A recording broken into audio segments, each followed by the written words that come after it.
आज प्रायद्वीपीय भारत के पठार का तीसरा भाग मैं बताऊंगा इस वीडियो में। प्रायद्वीपीय भारत के पठार पर इससे पहले 2 वीडियो मैंने कंप्लीट किया है आपके साथ। उन दोनों वीडियो को देखने के बाद ही इसे भली भांति देखिएगा। आप लोग सोच रहे होंगे कि प्रायद्वीपीय भारत का पठार कितना छोटा है विषय के रूप में, और मैं इसे 3 भाग में बांट कर पढ़ा रहा हूँ। वाकई में आप लोग काफ़ी धैर्यशाली हैं, क्योंकि अगर मेरे साथ पढ़ना है तो धैर्यशाली बनना पड़ता है। तो आज प्रायद्वीपीय भारत का जो लास्ट भाग हम लोग पढ़ेंगे, उसमें हम पश्चिमी घाट के बारे में पढ़ेंगे, पूर्वी घाट के बारे में पढ़ेंगे, नीलगिरी पर्वत के बारे में पढ़ेंगे, और नीलगिरी पर्वत के दक्षिण में कुछ पहाड़ियाँ हैं, महत्वपूर्ण है, वहाँ से सवाल आते रहते हैं, उनके विषय में हम पढ़ेंगे। तो आज पश्चिमी घाट, पूर्वी घाट, नीलगिरी और उसके दक्षिण की पहाड़ियाँ। इससे पहले कि मैं पश्चिमी घाट से शुरुआत करूँ, पहला टॉपिक रहेगा आज पश्चिमी घाट। पहले कि मैं पश्चिमी घाट से शुरुआत करूं, आइए कुछ बेसिक बातों को समझ लीजिए जो आमतौर पे किताबों में नहीं लिखी होती हैं। इसके चलते समझने में कहीं न कहीं से दिक्कत आ जाती है। पहले तो प्रायद्वीपीय भारत का पठार आप यहाँ भारत के नक्शे में देख रहे हैं, है ना। आप यहाँ पे प्रायद्वीपीय भारत के पठार को ऊर्ध्वाधर रूप में देखिए, अर्थात उच्चावच के रूप में, कि कैसे प्रायद्वीपीय भारत का जो पठारी भाग है, यानी विंध्याचल पर्वत के दक्षिण में या सतपुड़ा के जो राजपीपला महादेव मैकाल के दक्षिण में जो प्रायद्वीपीय भारत का पठार है, उसका उच्चावच कैसा है। देखिए, इधर अरब सागर है, इधर बंगाल की खाड़ी है, इधर पश्चिमी तट है। पश्चिमी तट पर देखिए मुंबई बसा हुआ है। यहाँ पे अरब सागर तट पर यहाँ लाल कलर का धब्बा है ना, स्पॉट, ये मुंबई बसा हुआ है। और पूर्वी तट पर ये चेन्नई बसा हुआ है। कल्पना कर लीजिए, ऐसा कल्पना करिए आप, क्योंकि आप ऊंचाई देख रहे हैं प्रायद्वीपीय भारत के पठार की। तो ये पश्चिमी तट, ये पूर्वी तट, यहाँ चेन्नई बसा हुआ है। अब ऊंचाई देखते हैं पठार की। देखिए, तट के पास ऊंचा हो गया, फिर थोड़ा सा पूर्व में जाने पर इसी तरह पश्चिमी तट के पास ये जो ऊंचा वाला भाग है, ये पूर्वी घाट है, और पश्चिमी तट के पास जो पहाड़ है ये है पश्चिमी घाट। पश्चिमी घाट और ये पूर्वी घाट। आपने कल्पना कर लिया, ठीक है। अगर आप यहाँ पर हैं, यहाँ पर आप खड़े हैं, कल्पना करिए कि प्रायद्वीपीय भारत के पठार पर आप यहाँ पर खड़े हैं, बीचों बीच, है ना, यहाँ पर या यहाँ पर, अगर ऊंचाई के रूप में देखिए, तो क्या पश्चिमी घाट पर्वत आपके लिए बहुत ऊंचा है? कल्पना करिए, अगर आप पठार के बीचों बीच या पश्चिमी घाट पर्वत के पूर्व में यहाँ पर खड़े हैं, यहाँ पर मान लेते हैं, ठीक है, तो क्या पश्चिमी घाट पर्वत आपके लिए बहुत ऊंचा है? जी नहीं, पश्चिमी घाट पर्वत ऊंचा नहीं है। पश्चिमी घाट पर्वत उनके लिए ऊंचा हो जाता है जो मुंबई में है या पश्चिमी तट पर खड़े होकर इसे देख रहे हैं। भाई, पश्चिमी तट को केरल में मलाबार कहते हैं, है ना, गोवा में कोंकण तट कहते हैं, कर्नाटक में। तो अगर आप मलाबार तट पे हैं, पश्चिमी घाट के पश्चिमी जो तट है ना, इसको यहाँ पे केरल में मलाबार तट कहते हैं, उत्तर में कोंकण तट कहते हैं, कर्नाटक और गोवा में। तो अगर आप कोंकण तट पे हैं तो आपके लिए पश्चिमी घाट पर्वत वाकई में बहुत ऊंचा पर्वत है, ध्यान दीजिए, है ना। जबकि अगर आप पश्चिमी घाट पर्वत के पूर्व में खड़े हैं तो ये आपके लिए बहुत ऊंचा पर्वत नहीं है। एक चीज और, हमने इसके पहले वाले वीडियो में बताया था, सबसे पहले वीडियो में, जो प्रायद्वीपीय भारत का पठार का पहला खंड है, उसमें मैंने बताया था कि पठार का ढाल पश्चिम से पूर्व की ओर है। यही कारण है कि महानदी, गोदावरी, कृष्णा और कावेरी, महानदी, गोदावरी, कृष्णा, कावेरी, ये चारों नदियां, और भी सैकड़ों नदियां छोटी छोटी, हम इन 4 बड़ी नदियों को लेकर हैं। चूंकि ढाल पश्चिम से पूरब की ओर है, यही कारण है कि चारों नदियां बंगाल की खाड़ी में गिरती हैं, पूर्व की ओर बहती हैं। वो ढाल आप यहाँ देख सकते हैं। देखिए कैसे ढाल नीचे की ओर झुका हुआ, देख रहे हैं। प्रायद्वीपीय भारत के पठार की ढाल पूरब की ओर है ना। तो जो पश्चिमी घाट है वो वास्तव में एक पर्वत नहीं है। एक सही मायनों में जो एक वास्तविक पर्वत होता है, जो मोड़ पड़ के पड़ गया हो, यहाँ कोई मोड़ नहीं पड़ा है, वास्तव में एक पर्वत नहीं है, यहाँ पे वलन नहीं हुआ है, ठीक है। जैसे हिमालय में क्या है, वलन पड़ गया है, फोल्डेड माउंटेन है। तो पश्चिमी घाट सही अर्थों में एक पर्वत न होकर एक कगार है, देख रहे हैं। यानी यहाँ खड़े व्यक्ति के लिए उतना खास ऊंचा पर्वत नहीं है, लेकिन पश्चिमी तट पर खड़े व्यक्ति के लिए बहुत ऊंचा पर्वत है। यानी इसका पश्चिमी क्षेत्र पठार को आप देख रहे हैं, प्रायद्वीपीय भारत का जो पठार है उसका पश्चिमी जो क्षेत्र है वो एक कगार नुमा है। पठार का पश्चिमी सिरा एक कगार नुमा है, यानी पश्चिमी घाट एक पर्वत नहीं, क्या है, एक कगार है। कगार मतलब किनारा, छोर। ये किनारा और छोर है, इसीलिए यहाँ पे पर्वत का रूप धारण कर लेता है। क्लियर? वही हाल पूर्वी घाट का है। पूर्वी घाट भी पर्वत न होकर एक कगार की भांति ही है। अब सवाल यह है कि पश्चिमी घाट वाला कगार बना कैसे? हमने पहले वीडियो में बताया था कि प्रायद्वीपीय भारत का पठार पहले अफ्रीका से लगा हुआ था। अफ्रीका किधर है? भारत के पश्चिम में, और नीचे जाने पे दक्षिण पश्चिम में। तो अफ्रीका से टूटकर भारत उत्तर पूर्व की ओर प्रवाहित हुआ, है ना। तो जब अफ्रीका से टूटा तो ये वाला जो हिस्सा है ये अफ्रीका से, अफ्रीकी प्लेट से लगा हुआ था, अफ्रीकी भूखंड से। तो जो अफ्रीकी भूखंड से टूटा तो यहाँ पे कगार बन गया, है ना। कैसे? किसी मोटी वस्तु के टुकड़े करिए तो किनारे पे क्या बन जाएगा? कगार बन जाएगा, है ना। उसी तरह यहाँ कगार बन गया है। अब आप समझ गए कि पश्चिमी घाट पर्वत एक सही मायनों पर्वत न होकर एक कगार है। ये बात क्लियर? ठीक है। कुछ मोटी मोटी बातें अभी लिखना नहीं है, कुछ मोटी मोटी बातें पहले समझ लीजिए। पश्चिमी घाट पर्वत देखिए क्रमबद्ध श्रृंखला के रूप में है, बिल्कुल क्रमबद्ध दिखाई दे रहा है, टूटा फूटा कम है।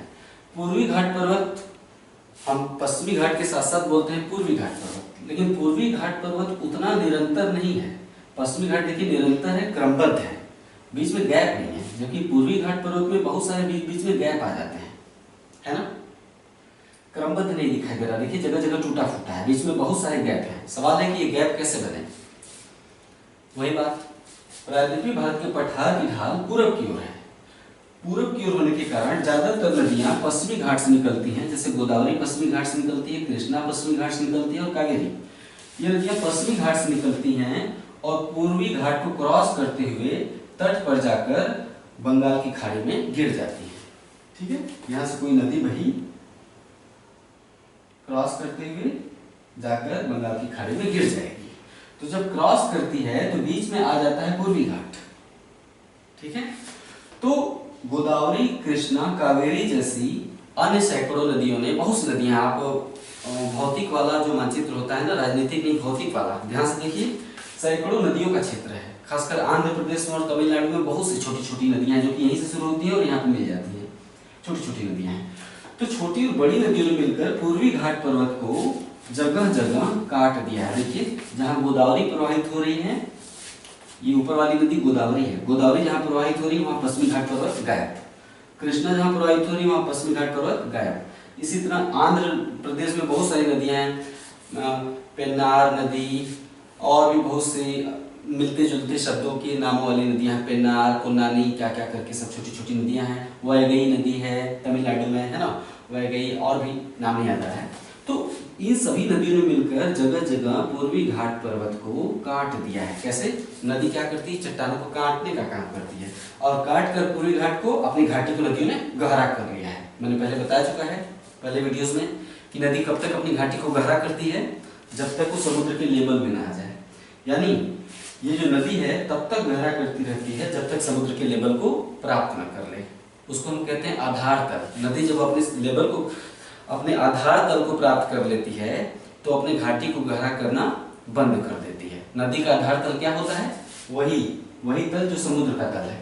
यानी समुद्र का तल ही नदी का आधार तल है, और नदी कभी भी अपने आधार तल के नीचे नहीं जाती। लेकिन जब तक नदी अपने आधार तल को प्राप्त न कर ले तब तक चट्टानों को गहरा करती रहती है, अपनी घाटी को गहरा करती रहती है। क्लियर? यही कारण है कि पूर्वी घाट पर्वत जगह जगह आपको कटा फटा दिखाई देता है। ओके, गुजरात में कुछ पहाड़ियां दिखाई दे रही जिनका उल्लेख हमने अभी तक नहीं किया है। गुजरात में 3 पहाड़ियां हैं। गुजरात का जो उत्तर वाला सिरा है, देखिए ये तो खंबात की खाड़ी है, यहाँ पे जो है ये कच्छ की खाड़ी है ना, खंबात की खाड़ी, कच्छ की खाड़ी, सब पहले आप पढ़ चुके हैं। तो कच्छ की खाड़ी के उत्तर में ये वाला हिस्सा कच्छ कहलाता है, और कच्छ की खाड़ी के दक्षिण में ये वाला गुजरात का जो हिस्सा है अर्धचंद्राकार, आधे चांद की तरह, इसको हम सौराष्ट्र कहते हैं। गुजरात का जो दक्षिणी क्षेत्र है इसे हम सौराष्ट्र कहते हैं। सौराष्ट्र प्रदेश में 3 पहाड़ियां हैं, गिर पहाड़ी, बारदा पहाड़ी, मांडव पहाड़ी। गिर, बारदा, मांडव, ये एग्जाम से पूछता है। सभी पहाड़ियों के बारे में एग्जाम से पूछा जा चुका है कि गिर पहाड़ियाँ कहाँ हैं, बारदा पहाड़ियाँ कहाँ हैं, मांडव की पहाड़ियाँ कहाँ हैं, है ना। तो अक्सर क्या करता है कि गुजरात की छोटी छोटी पहाड़ियों को, आंध्र प्रदेश तमिलनाडु की जो छोटी छोटी पहाड़ियाँ हैं, या पूर्वोत्तर भारत की जो पहाड़ियाँ हैं छोटी छोटी, जब हम हिमालय पढ़ा रहे थे तो बताया था, तो ये छोटी छोटी पहाड़ियों को 4 राज्यों से सम्मिलित करने के लिए देता है। 4 पहाड़ियाँ 4 राज्य। तो पहाड़ियाँ किस राज्य में, इस पर ध्यान देना बहुत ही जरूरी होता है। तो गुजरात में 3 पहाड़ियाँ हैं, मांडव, बारदा, गिर। तो यहाँ उल्लेखनीय बात ये है, क्योंकि इसका उल्लेख हम इसलिए कर रहे हैं क्योंकि अभी तक मैंने जो बताया उससे जुड़ा हुआ है। तो गिर में एशियाई शेर पाए जाते हैं। गुजरात के गिर में एशियाई शेर पाए जाते हैं। भारत में शेर कहाँ पाया जाता है, मैं बाघ की बात नहीं कर रहा हूँ, I am not talking about tiger, मैं लॉयन की बात कर रहा हूँ, जिसके गर्दन पे ढेर सारे बाल होते हैं, उसे बब्बर शेर कहते हैं। तो बब्बर शेर या एशियाई लॉयन कहाँ पाया जाता है, गिर में। एशिया में शेर न केवल भारत में बल्कि पूरे एशिया में शेर, पूरे एशिया में यानी रसिया से लेकर दक्षिण में इंडिया तक शेर केवल सौराष्ट्र में पाए जाते हैं।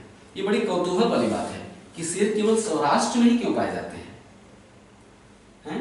पूर्वोत्तर में नहीं पाए जाते, मध्य प्रदेश में नहीं पाए जाते, तमिलनाडु में नहीं पाए जाते, इंडोनेशिया में नहीं पाए जाते, रसिया में नहीं पाए जाते, तो शेर यही क्यों पाए जाते हैं, गिर में ही क्यों पाए जाते हैं? हमने बताया कि प्रायद्वीपीय भारत का पठार, ये वाला हिस्सा जितना भी आपको रंगा पुता दिखाई दे रहा है, इसे हम कहते हैं प्रायद्वीपीय भारत का पठार। ये पहले अफ्रीका से लगा हुआ था। ये हिमालय से बहुत ही प्राचीन भूखंड है। अफ्रीका से बाद में अफ्रीकन प्लेट और इंडियन प्लेट है, जो भूगर्भ के नीचे दृढ़ भूखंड चट्टान होता है, वो टूट गया, उसे प्लेट कहते हैं। तो उस प्लेट के साथ ही साथ प्रायद्वीपीय भारत का पठार भी उत्तर पूर्व की ओर प्रवाहित हो गया, जिसके चलते पश्चिमी कगार बन गया। ये प्रमाण है कि अफ्रीका से इंडियन प्लेट टूटी है, अफ्रीकन प्लेट से। ठीक है। दूसरी बात, पहली बात इंडिया अफ्रीका से टूटकर अलग हुआ। दूसरी बात, जो शेर होता है वो मुख्य रूप से अफ्रीका के सवाना जंगलों की विशेषता है। याद करिए, जब मैं जलवायु पढ़ा रहा था अफ्रीका, तो बताया था कि कांगो की घाटी में सदाबहार वर्षा वन और कांगो घाटी के चारों तरफ सवाना के वन पाए जाते हैं। सवाना वन में क्या होता है, बीच में अफ्रीका में जहां से विषुवत रेखा गुजरती है बीचों बीच, वहां पर क्या है, कांगो नदी घाटी, उस नदी घाटी में साल भर वर्षा होती है, वहां वर्षा वन पाए जाते हैं, सदाबहार वर्षा वन। तो सदाबहार वर्षा वन का जो क्षेत्र अफ्रीका में, उसके चारों तरफ सवाना का वन है। सवाना वन में कटीली कठोर झाड़ियां होती हैं, उन्हीं कटीली कठोर झाड़ियों के क्षेत्र में शेर पाया जाता है, उसे हम सवाना का जंगल कहते हैं। तो शेर अफ्रीका में सवाना के जंगल की विशेषता है। तो जब भारत टूट के अलग हुआ, तो कुछ शेर अफ्रीका से, जब भारत टूटकर अलग हुआ तो कुछ शेर गुजरात के सौराष्ट्र में रहते थे, वो भी अब भारत के साथ टूटकर अलग हो गए। यानी ये वाला हिस्सा अफ्रीका से लगा हुआ था, देखिए शेर भारत के पश्चिमी क्षेत्र में ही पाए जाते हैं, सौराष्ट्र में। तो कुछ शेर सौराष्ट्र गुजरात के साथ साथ अलग हो गए, यानी अपनों से बिछड़ गए। यही कारण है कि भारत के केवल गुजरात में ही एशियाई शेर पाए जाते हैं। यानी ये शेर अफ्रीका के सवाना क्षेत्र से लगा रहा होगा। क्लियर? ठीक है, ये हुई समझने वाली बात। अब आप लिखना स्टार्ट करिए। पहला हेडिंग डालिए, पश्चिमी घाट पर्वत। मैं लाइन टू लाइन बोलता जाऊंगा ताकि आपको समझने में दिक्कत ना आए, नहीं लिखने में दिक्कत आए। ठीक है, क्योंकि आप समझ चुके हैं। हेडिंग डालिए, पश्चिमी घाट। नंबर 1 पॉइंट, पश्चिमी घाट पर्वत तापी नर्मदा के दक्षिण में तापी नदी है, नर्मदा के दक्षिण में सतपुड़ा, सतपुड़ा के दक्षिण में तापी। पश्चिमी घाट पर्वत तापी नदी के मुहाने से शुरू होकर केप केमोरिन तक जाता है। तापी नदी के मुहाने से शुरू होकर दक्षिण में केप केमोरिन तक जाता है। केप केमोरिन को ही हम कन्याकुमारी कहते हैं। ठीक है, यानी जो छोर होता है उसे हम केप कहते हैं। किसी प्रायद्वीप या महाद्वीप का जो छोर होता है उसे हम केप कहते हैं। जैसे cape of good hope, Africa का दक्षिणी छोर। उसी तरह ये केप केमोरिन है, इसे हिंदी में कन्याकुमारी कहते हैं। क्लियर? पश्चिमी घाट पर्वत का विस्तार 1600 किलोमीटर की लंबाई में है। नेक्स्ट पॉइंट, पश्चिमी घाट पर्वत हिमालय के बाद भारत का दूसरा सबसे लंबा पर्वत है। हिमालय के बाद भारत का दूसरा सबसे लंबा पर्वत है। नेक्स्ट पॉइंट, अगर हम सिर्फ भारत में स्थित पर्वतों की बात करें, ऐसा पर्वत जो कि पूरी तरह से भारत में हो, क्योंकि हिमालय पूरी तरह से भारत में नहीं, हिमालय भारत में भी है, नेपाल में भी है और चाइना में भी है ना। अगर हम पूरी तरह से भारत में स्थित पर्वतों की बात करें तो पश्चिमी घाट पर्वत भारत का सबसे लंबा पर्वत है। ठीक। नेक्स्ट पॉइंट, पश्चिमी घाट पर्वत को सह्याद्री भी कहते हैं। सह्याद्री, पश्चिमी घाट पर्वत को सह्याद्री भी कहते हैं। क्लियर। नेक्स्ट पॉइंट, पश्चिमी घाट पर्वत सही मायनों में पर्वत न होकर प्रायद्वीपीय भारत के पठार का पश्चिमी भ्रंश कगार है। सही मायनों में पर्वत न होकर प्रायद्वीपीय भारत के पठार का पश्चिमी भ्रंश कगार है। क्लियर। नेक्स्ट पॉइंट, यह भ्रंश कगार, यह जो भ्रंश कगार है वो वाला चित्र बना लीजिएगा जो मैं थोड़ी पहले यहाँ पे बनाया हुआ था दिखाने के लिए कि भ्रंश कगार है। यह भ्रंश कगार तब बना था जब इंडियन प्लेट अफ्रीकन प्लेट से टूटकर अलग हुई थी। क्लियर। नेक्स्ट पॉइंट, पश्चिमी घाट के उत्तर में गुजरात के सौराष्ट्र प्रदेश में 3 पहाड़ियां पाई जाती हैं। पश्चिमी घाट के उत्तर में गुजरात के सौराष्ट्र क्षेत्र में 3 पहाड़ियां पाई जाती हैं, मांडव पहाड़ी, बारदा पहाड़ी, गिर पहाड़ी। नेक्स्ट पॉइंट, गिर पहाड़ियों पर ही, सौराष्ट्र के गिर क्षेत्र में ही एशियाई शेर पाए जाते हैं। आप समझ रहे हैं कि यहाँ पे एशियाई शेर क्यों पाए जाते हैं? ये लिखने की जरूरत नहीं है क्योंकि ये कहानी नुमा बात आपको याद रहेगी। नेक्स्ट पॉइंट, पश्चिमी घाट को सह्याद्री कहते हैं, हमने बताया। उत्तरी सह्याद्री की सबसे ऊंची चोटी कालसू बाई है। पश्चिमी घाट को सह्याद्री कहते हैं, उत्तरी सह्याद्री में सबसे ऊंची चोटी कालसू बाई है। कालसू बाई चोटी महाराष्ट्र में है। नेक्स्ट पॉइंट, कालसू बाई चोटी के दक्षिण में पश्चिमी घाट पर महाबलेश्वर चोटी है। कालसू बाई चोटी के दक्षिण में पश्चिमी घाट पर महाबलेश्वर चोटी है। महाबलेश्वर चोटी भी महाराष्ट्र में है। नेक्स्ट पॉइंट, कृष्णा नदी महाबलेश्वर चोटी से ही निकलकर पूर्व में प्रवाहित होती है और बंगाल की खाड़ी में गिरती है। नेक्स्ट पॉइंट, कर्नाटक में पश्चिमी घाट पर ब्रह्मगिरी चोटी है, ये बना हुआ है। कर्नाटक में पश्चिमी घाट पर 2 चोटियां हैं, एक कुद्रेमुख चोटी, कुद्रेमुख चोटी, और दूसरी ब्रह्मगिरी चोटी। कर्नाटक में पश्चिमी घाट पर 2 चोटियां हैं, कुद्रेमुख चोटी और ब्रह्मगिरी। ये है कुद्रेमुख, लिखा नहीं है नाम यहाँ पे कुद्रेमुख का, और दक्षिण में ब्रह्मगिरी चोटी। नेक्स्ट पॉइंट, कर्नाटक के ब्रह्मगिरी चोटी से ही कावेरी नदी निकलती है और कर्नाटक में बहने के पश्चात तमिलनाडु में बहती है। कर्नाटक के ब्रह्मगिरी चोटी से ही कावेरी नदी निकलती है और तमिलनाडु में प्रवाहित होती है। अब नदियों वाले चैप्टर में हम कावेरी नदी की दूसरी विशेषताएं बताएंगे। नेक्स्ट पॉइंट,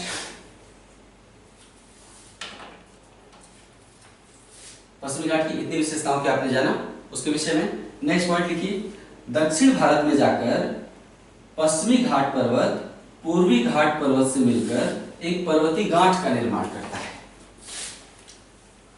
सुदूर दक्षिण में जाकर पश्चिमी घाट पर्वत पूर्वी घाट पर्वत से मिलकर एक पर्वतीय गांठ का निर्माण करता है। इस पर्वतीय गांठ को हम नीलगिरी पर्वत कहते हैं। इस पर्वतीय गांठ को नीलगिरी पर्वत कहते हैं, लिखा है नीलगिरी पर्वत। ये लाल रंग का धब्बा जो बड़ा सा देख रहे हैं, पूर्वी घाट पश्चिमी घाट दोनों मिलकर एक पर्वतीय गांठ बनाते हैं जिसे हम नीलगिरी पर्वत कहते हैं। नेक्स्ट पॉइंट, नीलगिरी पर्वत का विस्तार 3 राज्यों में है, तमिलनाडु में, केरला में और उत्तर में थोड़ा सा कर्नाटका में।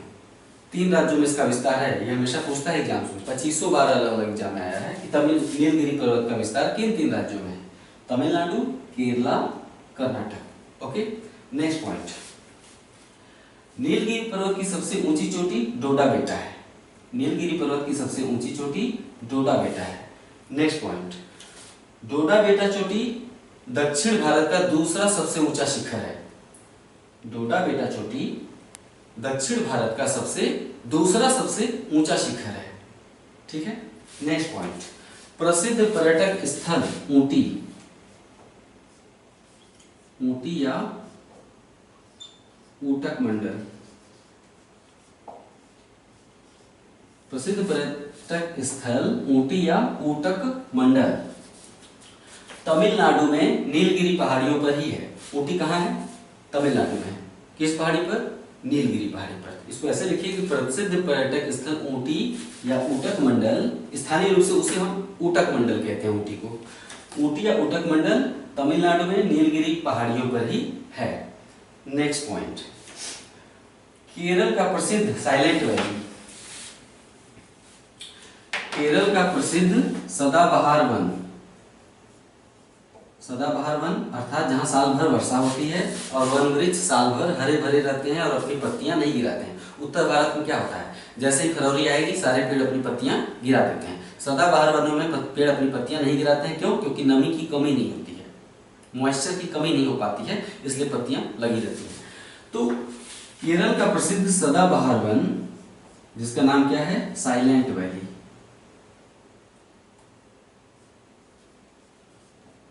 साइलेंट वैली अथवा और शांत घाटी। केरल का प्रसिद्ध सदाबहार वन साइलेंट वैली अथवा शांत घाटी नीलगिरी पहाड़ियों पर ही है। हमने बताया ना नीलगिरी पहाड़ी 3 राज्यों में है, तमिलनाडु, केरला और कर्नाटक। तो साइलेंट वैली जो घना जंगल है वो भी नीलगिरी पहाड़ियों के अंतर्गत ही आता है। Next point, silent valley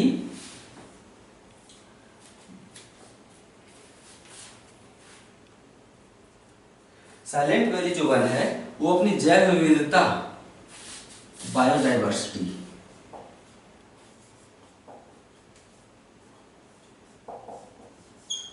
biodiversity अर्थात जैव विविधता, साइलेंट वैली अपनी जैव विविधता और घने जंगलों के लिए जाना जाता है। साइलेंट वैली इतना घना जंगल है कि सूर्य का प्रकाश जो इसमें मुश्किल से प्रवेश करता है धरातल पर। बहुत ही घना भना है, इतना हरा भरा और घना होने के चलते उसमें बहुत ही शांति छाई रहती है, इसके चलते हम उसे साइलेंट वैली कहते हैं। केरला में घूमने लायक जगह है। अगर आप साउथ में घूमने जाएं ऊटी और साइलेंट वैली वगैरह बहुत ही, अब खासकर केरला में एक वेम्बनाड झील है, हम झील चैप्टर में बताएंगे। साइलेंट वैली उसके बगल में ही तट पर जाइए तो वेम्बनाड झील है, वेम्बनाड के बगल में अष्टमुदी झील है। बहुत सुंदर सुंदर झीलें हैं केरल की। केरल में झीलों को कयाल झील कहते हैं, कयाल, उसके बारे में झीलों वाले चैप्टर में बात करेंगे। तो केरल बहुत ही सुंदर स्थल है। अगर भारत के राज्यों में सबसे खूबसूरत राज्य की बात की जाए तो केरल है। तो साइलेंट वैली किस समय आपको जाना। नेक्स्ट पॉइंट, नीलगिरी पर्वत के दक्षिण में एक गैप है। ये देखिए क्रमबद्ध चलाया है पश्चिमी घाट पर्वत नीलगिरी तक, उसके बाद एक गैप आपको दिखाई दे रहा है ना। तो नेक्स्ट पॉइंट लिखिए, नीलगिरी पर्वत के दक्षिण में एक पर्वतीय गैप है, उस गैप को हम क्या कहते हैं? पाल घाट दर्रा।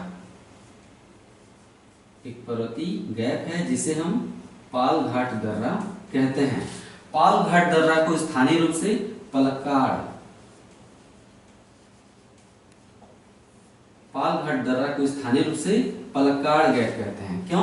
क्योंकि पलक्काड़ केरला का एक जिला है। यहाँ पे गैप है जो, वहां पे केरला का एक जिला है, उसे हम कहते हैं पलक्काड़, है ना। तो पाल घाट दर्रे को हम पलक्काड़ गैप कहते हैं। क्लियर? पलक्काड़ गैप से होकर ही रेल और सड़क मार्ग द्वारा, देखिए जहां भी पर्वतों में गैप होते हैं वो उसे पर्वत को आर पार करने का रास्ता प्रदान करते हैं। अगर ये पर्वत के बीचों बीच एक गैप है तो यहाँ से सड़क और रेल मार्ग गुजारा जा सकता है ना।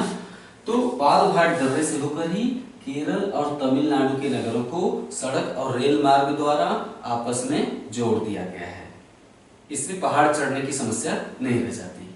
नेक्स्ट पॉइंट, पाल घाट दर्रे के दक्षिण में एक और पर्वतीय घाट है। पाल घाट दर्रे के दक्षिण में एक और पर्वतीय घाट है। गांठ अर्थात शुद्ध हिंदी बोले तो ग्रंथि, गांठ या ग्रंथि, एक और पर्वतीय ग्रंथि है जिसका नाम है अनाईमुदी। अनाईमुदी पर्वतीय घाट। पाल घाट दर्रे के दक्षिण में एक और पर्वतीय घाट है जिसका नाम है अनाईमुदी पर्वतीय घाट। ये जो काला वाला क्षेत्र मैंने बनाया है ना पाल घाट दर्रे के दक्षिण में, ये पर्वतीय गांठ है। पर्वतीय गांठ क्या होता है? जहाँ कई पर्वत आकर मिलते हैं, जैसे पश्चिमी घाट पूर्वी घाट आकर मिला तो नीलगिरी पर्वतीय गांठ बन गया। उसी तरह पाल घाट दर्रे के दक्षिण में 3 पर्वत आकर आपस में मिलते हैं। देखिए, एक दक्षिण से आया, एक पूर्व से आया और एक उत्तर से पर्वत आया। 3 पहाड़ियां आई और जहां मिलती हैं उसे हम क्या कहते हैं? पर्वतीय गांठ। तो पाल घाट दर्रे के दक्षिण में एक और पर्वतीय गांठ है जिसे हम अनाईमुदी पर्वतीय गांठ कहते हैं। नेक्स्ट पॉइंट, अनाईमुदी पर्वतीय गांठ से 3 दिशाओं में पहाड़ियां निकली हैं। डैश 1 2 3 दिशाओं में पहाड़ियां निकली हैं। नंबर 1, इस पर्वतीय गांठ से उत्तर की ओर अनामलाई पहाड़ी निकली है।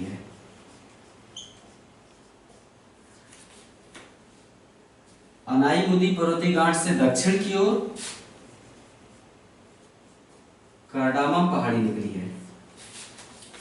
और अनाईमुदी पर्वतीय गांठ से उत्तर पूर्व की ओर पालनी पहाड़ी निकली है। पालनी पहाड़ी निकली है। ठीक है, हमने बोला कि पाल घाट दर्रे के दक्षिण में एक और पर्वतीय गांठ है जिसे हम अनाईमुदी पर्वतीय गांठ कहते हैं। अनाईमुदी पर्वतीय गांठ 3 पहाड़ियों का मिलन स्थल है। इसके उत्तर की ओर अनामलाई पहाड़ी है, दक्षिण की ओर कार्डामम पहाड़ी है और उत्तर पूर्व की ओर पालनी पहाड़ी है। क्लियर? नेक्स्ट पॉइंट, अनामलाई पहाड़ी की सबसे ऊंची चोटी अनाईमुदी है। वही पर्वतीय गांठ वो मुख्य रूप से किस पर्वत पर आ जाता है? अनामलाई पर आ जाता है। जो उत्तर की ओर पर्वत है ना, उस पर है वो मुख्य रूप से। उसे हम अनाईमुदी पर्वतीय गांठ कहिए या अनाईमुदी चोटी कहिए, है ना। तो अनामलाई पहाड़ी की सबसे ऊंची चोटी अनाईमुदी है। नेक्स्ट पॉइंट, कार्डामम पहाड़ी को 2 और नामों से जाना जाता है। कार्डामम पहाड़ी या इलायची पहाड़ी या इलामलय। आपसे पूछा जा सकता है कि इलामलय की पहाड़ी कहाँ है? कार्डामम पहाड़ी या इलायची पहाड़ी, क्योंकि यहाँ इलायची बहुत होता है, ऐसा मान लीजिए। इलायची पहाड़ी या इलामलय, स्थानीय रूप से इसे इलामलय भी कहा जाता है। इलामलय पहाड़ी, ठीक है। इलामलय पहाड़ी कहाँ है? अनामलाई पहाड़ी के दक्षिण में। भारत की दक्षिणतम पहाड़ी कौन सी है? अनामलाई। तो इसको लिखिए कि कार्डामम पहाड़ी भारत की दक्षिणतम चोटी है, दक्षिणतम पहाड़ी है। बार बार बोल रहा हूं। कार्डामम पहाड़ी भारत की दक्षिणतम पहाड़ी है। इसे 2 और नामों से जाना जाता है, इलायची और इलामलय पहाड़ी। नेक्स्ट पॉइंट, अनामुदी चोटी के पूर्व में पालनी की पहाड़ी है। पालनी की पहाड़ी मुख्य रूप से तमिलनाडु में विस्तृत है। पालनी की पहाड़ी मुख्य रूप से तमिलनाडु में विस्तृत है। प्रसिद्ध पर्यटक स्थल कोडाईकनाल। परीक्षाओं में हमेशा किसी पर्यटक स्थल का पूछा जाता है कि किस राज्य में। अक्सर ऐसे एग्जाम्स में सवाल आ जाते हैं कि फला पर्यटक स्थल या फला पहाड़ी, हमेशा कोई न कोई पहाड़ी पर्यटक स्थल ही रहती है। तो फला पहाड़ी या फला पर्यटक स्थल किस राज्य में? तो कोडाईकनाल, प्रसिद्ध पर्यटक स्थल कोडाईकनाल तमिलनाडु में पालनी पहाड़ियों पर ही है। फिर से रिपीट कर रहा हूँ, प्रसिद्ध पर्यटक स्थल कोडाईकनाल तमिलनाडु में पालनी पहाड़ियों पर ही है।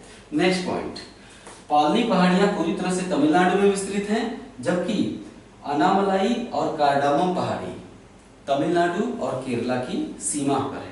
अर्थात इधर केरला इधर तमिलनाडु, दोनों की जो सीमा है बीचों बीच ये पहाड़ियां दोनों अनामलाई और कार्डामम दोनों राज्यों की सीमा पर फैली हुई हैं। क्लियर ना? पूरी तरह से केरला में आपसे पूछा जाएगा कि अनामलाई पहाड़ी किस राज्य में है? केरला में नहीं, तमिलनाडु में नहीं, केरल और तमिलनाडु की सीमा पर। नेक्स्ट पॉइंट,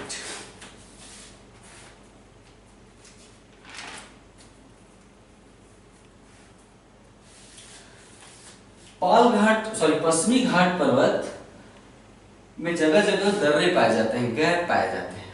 पश्चिमी घाट पर्वत पर जगह जगह गैप पाए जाते हैं। इन दर्रों से होकर पश्चिमी घाट पर्वत को आर पार करने में सहायता मिलती है। पश्चिमी घाट पर्वत पर जगह जगह दर्रे पाए जाते हैं। इन दर्रों के माध्यम से पश्चिमी घाट पर्वत को आर पार करने में, पूर्व पश्चिम दिशा में आर पार करने में सहायता मिलती है। पहला दर्रा थाल घाट, पहला दर्रा लिखिए, थाल घाट दर्रा डैश पश्चिमी घाट पर महाराष्ट्र में है। थाल घाट दर्रा पश्चिमी घाट पर महाराष्ट्र में है। थाल घाट दर्रे से होकर ही मुंबई से नागपुर की सड़क जाती है। यहाँ पे आपका नागपुर और यहाँ पे मुंबई। तो थाल घाट दर्रे से होकर ही मुंबई से होकर नागपुर जाने वाली सड़क गुजरती है। आप नागपुर भी जा सकते हैं। सवाल ऐसे पूछा जा सकता है कि मुंबई से कोलकाता जाने के लिए कौन सा दर्रा पार करना पड़ता है। अब मुंबई से कोलकाता इधर है तो ये दर्रा तो नहीं पार करेंगे ना, क्योंकि अगर कोलकाता जाना है तो आप दक्षिण में तो नहीं आएंगे ना। स्वाभाविक सी बात है, थाल घाट दर्रा ही पार करेंगे, है ना। थाल घाट दर्रा पार करके आप नागपुर जाइए, चाहे पटना जाइए, चाहे उत्तर भारत के किसी शहर में आइए, उत्तर भारत में आप कहीं भी जाइए, थाल घाट दर्रा पार करके ही मुंबई से आप जाएंगे। ठीक है, यानी कि अगर आप बनारस या इलाहाबाद से ट्रेन पकड़ते हैं तो वो ट्रेन आपका थाल घाट दर्रे से पार करके ही मुंबई पहुंचाती है। कौन सी ट्रेन यहाँ से जाती है? प्रसिद्ध है महानगरी। अगर आप बनारस में महानगरी पर बैठते हैं तो मध्य प्रदेश के भोपाल और जबलपुर होते हुए वो ट्रेन आपकी थाल घाट दर्रे से होकर ही मुंबई पहुंचेगी। नेक्स्ट पॉइंट, नेक्स्ट दर्रा है उसका नाम है घोर घाट। पहला था थाल घाट,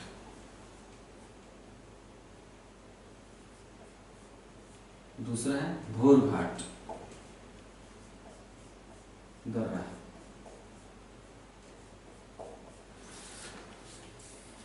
घोर घाट दर्रा, पहला पॉइंट, घोर घाट दर्रा पश्चिमी घाट पर महाराष्ट्र में है। यानी पश्चिमी घाट पर महाराष्ट्र में दो दर्रे हैं, थाल घाट और घोर घाट, दोनों महाराष्ट्र में है। तो ये भी पश्चिमी घाट में महाराष्ट्र में है। घोर घाट दर्रे से होकर ही मुंबई से पुणे जाने वाली सड़क निकलती है। मुंबई से पुणे देखिए पश्चिमी घाट के पूरब में है, वृष्टि छाया प्रदेश कहते हैं इसको। ये पूरा पुणे में बरसात बहुत कम होती है, क्यों? क्योंकि वृष्टि छाया प्रदेश में। वृष्टि छाया प्रदेश क्या होता है ये हम मानसून में बताएंगे। पुणे वृष्टि छाया प्रदेश में, यहाँ बरसात बहुत कम होती है, जबकि मुंबई बहुत बरसात होती है। क्यों? क्योंकि पुणे मुंबई पश्चिमी घाट के पूर्व में है और मुंबई पश्चिमी घाट के पश्चिम में है। तो आप ऐसे लिखेंगे कि मुंबई से पुणे जाने वाली सड़क घोर घाट दर्रे से होकर ही गुजरती है। नेक्स्ट पॉइंट, NH4 जो मुंबई से पुणे होते हुए चेन्नई पहुंचती है। NH4 जो मुंबई से पुणे होते हुए फिर यहाँ बंगलोर होते हुए चेन्नई पहुंचती है। NH4 कहाँ से आती है? किताब में ढूंढ लीजिए या गूगल सर्च करिए। NH4 मुंबई से पुणे, पुणे से बंगलोर और अंत में चेन्नई तक पहुंचती है NH4। तो NH4 जो कि मुंबई से पुणे होते हुए चेन्नई तक जाता है, वो भी घोर घाट दर्रे से होकर ही गुजरता है ना। दर्रे इतने खूबसूरत है, इनके बारे में इतनी अच्छी सी जानकारी है, अच्छे से लिखिएगा इन्हें, ताकि किसी भी एग्जाम में कितना भी घुमाकर पूछे आप फंसे नहीं। नेक्स्ट दर्रा पाल घाट।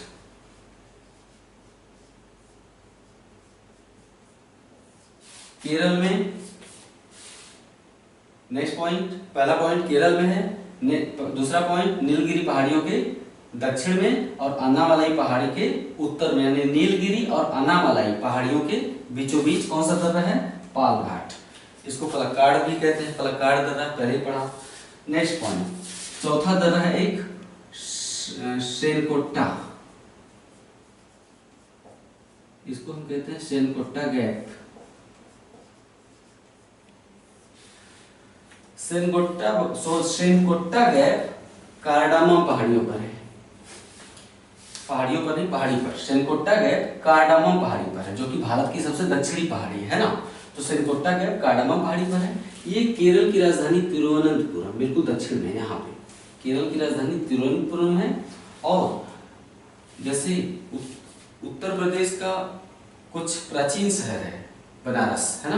बनारस क्या है? उत्तर प्रदेश का प्राचीन शहर है। उसी तरह तमिलनाडु का सबसे प्राचीन शहर है मदुरई, मदुरई यहाँ पर है। तो स्वाभाविक सी बात है, अगर आपको तिरुवनंतपुरम से मदुरई जाना है तो किस दर्रे से होकर आपकी ट्रेन या बस गुजरेगी? श्रेनकोट्टा गैप से होकर, है ना। तो इसके बारे में ऐसे लिखेंगे, श्रेनकोट्टा गैप केरला में है। तिरुवनंतपुरम से मदुरई जाने वाली सड़क श्रेनकोट्टा गैप से ही गुजरती है। क्लियर?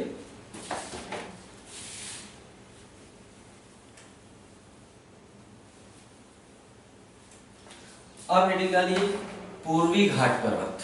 नेक्स्ट हेडिंग पश्चिमी घाट कंप्लीट। अगला हेडिंग डालिए पूर्वी घाट पर्वत। पूर्वी घाट पर्वत की विशेषताएं मैंने थोड़ी देर पहले आपको बताई, वही रिपीट कर रहा हूं। इसमें पहला पॉइंट लिखिए कि पूर्वी घाट पर्वत पश्चिमी घाट पर्वत की तरह क्रमबद्ध और निरंतर न होकर, पूर्वी घाट पर्वत पश्चिमी घाट पर्वत की तरह क्रमबद्ध और निरंतर न होकर जगह जगह कटा छटा हुआ है, कटा छटा हुआ है। अर्थात पूर्वी घाट पर्वत में जगह जगह पर चौड़े चौड़े गैप हैं, ये लगातार विस्तृत श्रृंखला के रूप में नहीं है। नेक्स्ट पॉइंट, इसका कारण ये है कि प्रायद्वीपीय भारत की पठार का ढाल, जो भी बोला हूं लिखेंगे, केवल सुनना नहीं है, सब कुछ लिखेंगे। प्रायद्वीपीय, इसका कारण ये है कटा छटा होने का कि प्रायद्वीपीय भारत के पठार का ढाल पूरब की तरफ है ना, पठार का ढाल पूरब की तरफ है, जिस कारण प्रायद्वीपीय भारत के पठार की अधिकांश नदियां पश्चिमी घाट पर्वत से निकलकर पूर्वी तट पर बहती हैं। ठीक है, जैसे महानदी, गोदावरी, कृष्णा, कावेरी, महानदी, गोदावरी, कृष्णा, कावेरी। ये नदियां पूरब की ओर बहने के क्रम में, इन नदियों ने पूर्व की ओर बहने के क्रम में पूर्वी घाट पहाड़ी को जगह जगह पर काट छांट दिया है। देखिए, जगह जगह पर काट छांट दिया। अगर ये नदियां नहीं होती तो पूर्वी घाट पर्वत भी वैसे ही श्रृंखलाबद्ध होता, निरंतर होता, जैसे कि पश्चिमी घाट, है ना। यानी नदियों ने ही इसे काट छांट दिया है। उदाहरण के लिए इस लाइन के आगे लिखिए, उदाहरण के लिए गोदावरी और कृष्णा नदियों के डेल्टा के बीच में पूर्वी घाट पर्वत बिल्कुल गायब है। उदाहरण के लिए गोदावरी और कृष्णा नदियों के डेल्टा के बीच में पूर्वी घाट पर्वत बिल्कुल गायब है। नेक्स्ट पॉइंट, यही कारण है कि पूर्वी घाट पर्वत को अलग अलग राज्यों में स्थानीय नामों से जाना जाता है।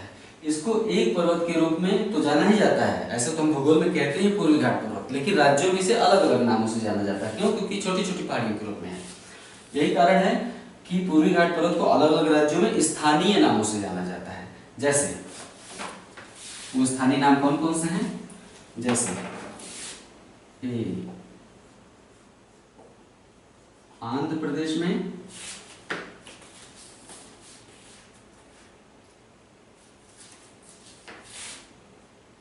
नल्ला मलाई,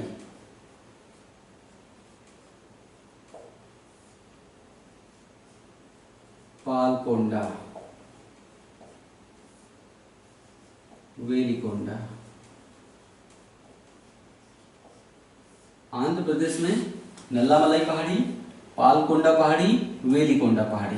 हमने आंध्र प्रदेश में ये देखिए दो बनाए हैं, नल्ला मलाई, वेलिकोंडा, दोनों कहाँ हैं? आंध्र प्रदेश में। तीसरा है पालकोंडा। पालकोंडा का हमने नहीं बनाया क्योंकि आपको दिखाना था, तो यहाँ जगह की कमी है, हम बहुत क्राउडेड भी नहीं कर सकते। तो आप कल्पना कर लीजिए कि नल्ला मलाई, वेलिकोंडा और पालकोंडा तीनों पहाड़ियां आंध्र प्रदेश में है। नेक्स्ट, एक पहाड़ी, अब पहले तो आंध्र, एक शेषाचलम पहाड़ी है यहाँ पे एक शेषाचलम पहाड़ी है। क्या नाम है? शेषाचलम। ये पहले आंध्र प्रदेश में था, लेकिन जब तेलंगाना अलग हो गया तो शेषाचलम पहाड़ी चला गया तेलंगाना राज्य में, है ना। आंध्र प्रदेश में ये तीन पहाड़ियां और शेषाचलम पहाड़ी तेलंगाना में, ये पश्चिम में जो है ये शेषाचलम पहाड़ी तेलंगाना में। नेक्स्ट, ए हो गया, बी हो गया, सी। तमिलनाडु में किस नाम से जानते हैं? तमिलनाडु में है, ये तमिलनाडु है, ये ब्रैकेट के अंदर तीन पहाड़ियां मुख्य रूप से लिखी हुई हैं। उत्तर से दक्षिण की ओर क्रम यही है, 1 2 3। सबसे उत्तर में कौन सी है? जावादी, यहां लिखा हुआ है। जावादी के दक्षिण में शिवराय, शिवराय के दक्षिण में पंचामलाई। इन्हीं तीनों के बारे में बार बार पूछता है, चाहे आईएएस का एग्जाम हो, चाहे पीसीएस हो, चाहे एसएससी हो, कोई भी एग्जाम हो, हमेशा अक्सर मैं देखता हूं कि इन तीनों पहाड़ियों की जानकारी उठा देता है, पूछ देगा पंचामलाई पहाड़ी किस राज्य में है। या जावादी हिल किस राज्य में है, या शेवाराय की पहाड़ी किस राज्य में है ना। तो ये तीनों पहाड़ियां तमिलनाडु में है। इसके अलावा एक है सिरुमलाई। सिरुमलाई यहाँ मैंने बनाया नहीं है, सिरुमलाई को सबसे दक्षिण में चलाता है। जावादी, शेवाराय, पंचामलाई, उसके नीचे यहाँ सिरुमलाई। तो तमिलनाडु में ये 4 पहाड़ियां, जावादी, शेवाराय, पंचामलाई, सिरुमलाई। देखिए आप सोच रहे होंगे कि ये रटूंगा कैसे। पहली बात, आधा रटने की समस्या तो आपको समझ के हल हो जाती है। दूसरी बात, पढ़ने में जब लगन होती है तो रटना नहीं पड़ता है। रटना तो नहीं पड़ता है जो तोते होते हैं। तोतों का क्या है, जैसा बोलिए वैसा ही वापस उत्तर देते हैं। जैसे ही आप बोलना बंद कर दीजिए वो भी एकदम चुप। तो तोते नहीं बनना चाहिए। आधा तो आपने समझ लिया है ना, इस वीडियो को देखने के दौरान ही आधा क्लियर हो जाता है। दूसरी बात, किसी भी चीज को बार बार पढ़ने से, जब आप दिल लगाकर पढ़ेंगे, मन लगाकर पढ़ेंगे, तो मन लगाकर पढ़ने से पूरी तरह से याद हो जाता है, बशर्ते उस विषय में आपकी दिलचस्पी हो। मेरा काम क्या है, आपको रटाना नहीं है, रटना तो आप ही को है। मेरा काम है आपकी दिलचस्पी पैदा कर देना। मैं आपका इंटरेस्ट बढ़ा रहा हूँ ज्योग्राफी में, पहले चैप्टर से लेकर अब तक। चाहे विश्व भूगोल के उतने चैप्टर पढ़ाया, बीच में ब्रेक किया हूँ, भारत भूगोल के कुछ चैप्टर पढ़ा लूंगा, वापस लौटूंगा विश्व भूगोल पर, फिर वहां पर कुछ चैप्टर पढ़ाऊंगा, फिर वापस लौटूंगा भारतीय भूगोल पर। मैं दोनों को साथ लेकर चल रहा हूँ। तो मैं ये कह रहा हूँ कि जब से मैंने भूगोल स्टार्ट किया है, मेरा काम है भूगोल में आपका इंटरेस्ट बढ़ाना। कुछ फैक्ट्स निस्संदेह मुझसे छूट जाते होंगे, मैं क्यों झूठा दावा करूं, लेकिन मेरा काम आपको लूसेंट के फैक्ट्स पिलाना नहीं है, या किसी दूसरी किताब या उपकार गाइड के फैक्ट्स पिलाना आपको काम नहीं है। मेरा काम है आपका इंटरेस्ट बढ़ाना। लेकिन ये दावा है कि 95% फैक्ट्स मैं कवर करके चल रहा हूं। तो ये रटना कोई बड़ी बात नहीं है, बस मन अपना लगाए रखिए। वीडियोस को 2 से 3 बार देखिए, क्योंकि सुनने से बहुत अच्छे से याद होता है। दूसरी बात, आप नोट्स बना रहे हैं ऐसा मुझे विश्वास है, अपने नोट्स को भी दोहराते रहिए, ठीक है। तो ये हो गई तमिलनाडु की पहाड़ियां, जो कि पूर्वी घाट पहाड़ी के अंतर्गत ही आती हैं।